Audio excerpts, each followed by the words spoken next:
So hello everyone, hope you guys are having a wonderful day. So today we will learn about the famous bubble sort algorithm, which is by far the simplest sorting algorithm we can use right now. So we will be starting this with the easiest implementation possible, and let's just start. Okay, so the first thing I want to say is I'm using Python 3.2 for the code, but you can use pretty much any programming language in the market because it's just an algorithm. It is applicable for any programming language. You can use Python, you can use Java, JavaScript, Kotlin, Dart, Rust, Golang, anything, C++, C Sharp, C, anything. Okay, so now, so second thing is I'm taking an example array. So this is the example array. You can put anything. Again, I said this is dynamic.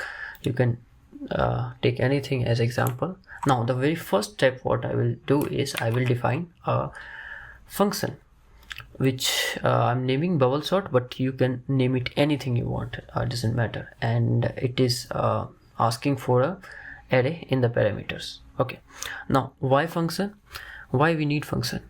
We need function because it is the best practice to always isolate your code and wrap it inside a function, and to use it in your main function so that you can reuse the function multiple times, as well as it keeps your main code clean. Okay, so now that's why we need a function. And what next? Now we are assigning a variable. We are first initiating a variable called n, and then we are assigning the length of the array inside the n variable. What is the length of the array? Let's just take a look. So what is the length of this array? Length of array means how many elements are there in the array. So 1 2 3 4 5 6 7. So we have 7 elements. So n equals to 7 in this scenario. It could be anything. If you change this thing, the parameter will define what is the length of array. Now the next thing is we are making a for loop. Why for loop? Because we are iterating over each item to see and like do the check if it is in the correct order. Now it will make sense after I implement a second for loop. Now why second for loop? So the first for loop is to just go through each item individually, 1 2 3 4, something like that. Okay, now the second loop is to compare these two values, like this will compare with this value, this will compare with this, so on. Okay, now for the first one I'm just taking like going through the loop. Okay, there's nothing new.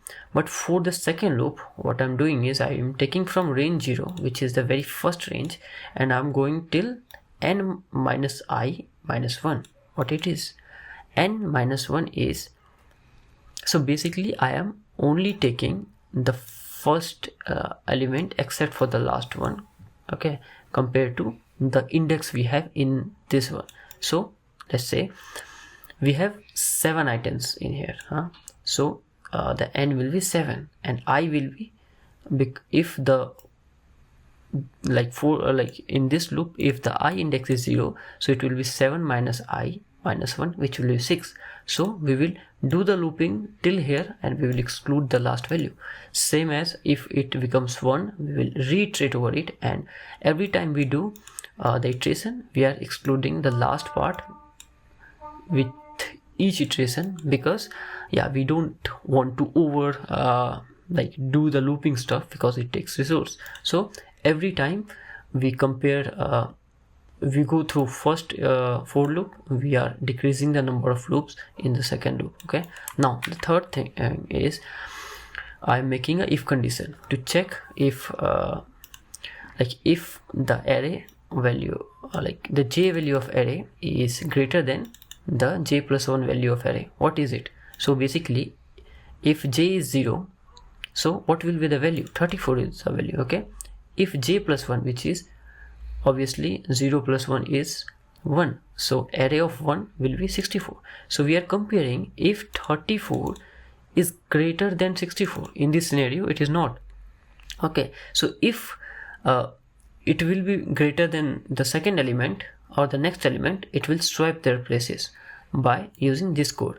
What is it is doing is it is assigning array j to array j plus 1, okay, which is the first value of this element maybe. So if the j will be 0 index, so technically we are taking the first element and we are assigning it to the next element, which will be j plus 1, and same reverse thing we are doing, and we are taking the j plus 1th element, which will be the next element, and we are swapping it with the first element. So technically with this piece of code, what we are doing is we are swapping the places of the value, okay. So we are swiping the 64 to 1 and 34 to 64 places, but if it fulfills this condition, otherwise we don't need it, okay. Now the next step is I'm doing a print statement. This is totally optional. I'm just making this print statement so that you guys can learn how everything is going on, because I will be explaining the code in the console after I execute it, okay.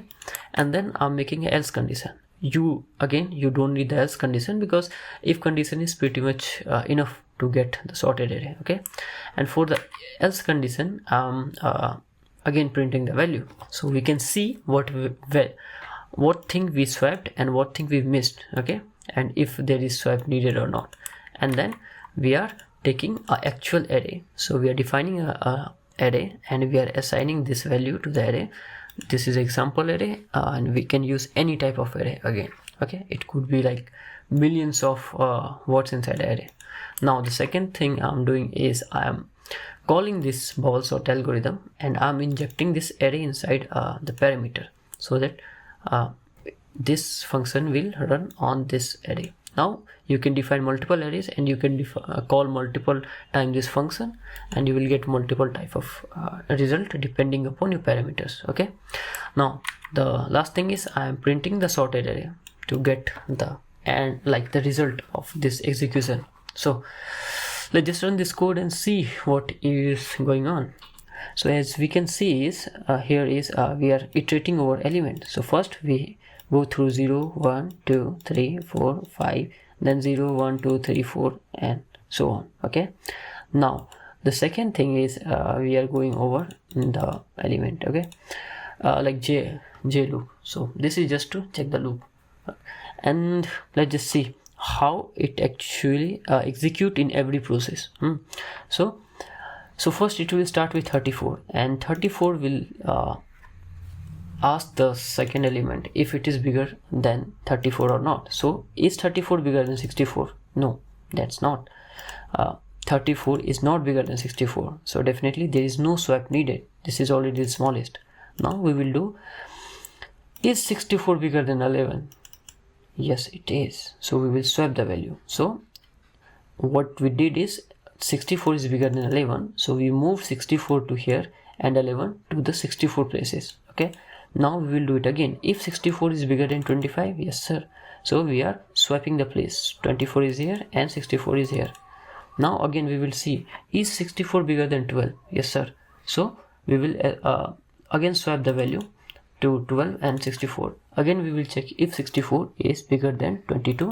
Yes sir, so we are swapping the places, so 22 will be here and 64 will be here.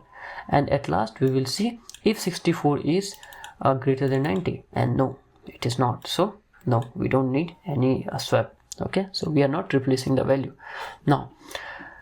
So now again come to 34, because it is there only, we haven't iterated over it, okay. So we will see if 34 is greater than 11. Is 34 is greater than 11? Yes, it is. So we are swapping the value. Same, if 34 is bigger than 25, yes sir, so we are swapping the value, okay. If 34 is bigger than 12, yes, again we are swapping the value. If 34 is bigger than 22, again we are swapping the value. Is 34 bigger than 64? No, it is not, so we are not swapping the value, okay. And we don't need to compare 34 with 90 again, because we got our answer, that's why we are optimizing the resource of the iteration again. Now we will see if 11 is greater than 25, so no, it is not, so we just leave it like this. Now we will see about 25. If 25 is bigger than 12, yes it is, so we are swapping the value. And then if 25 is bigger than 12, yes sir, so we are swapping the value. And we are checking if 25 is greater than 34, so again it is not, so no swap needed, okay. Now again we will go through, if 11 is bigger than 12, if 11 is bigger than 12, to make sure if like we left something. Okay, so no swap needed. Again we will check if 12 is 22 is bigger than 12. Again we don't need it, so no swap needed. No. So this is the sorted array, and as you can see in the sorted array you get the exact same replica of the last iteration, which is our result. So this is how basically a bubble sort works. Bubble sort is like going through the list and checking if the element, like every element is on the right places, and it will move from each iteration. So 34 will check with everyone till it get to the next element which is greater than 34, and like this you get a perfect bubble sort. Okay, I think I was able to explain it in a better way.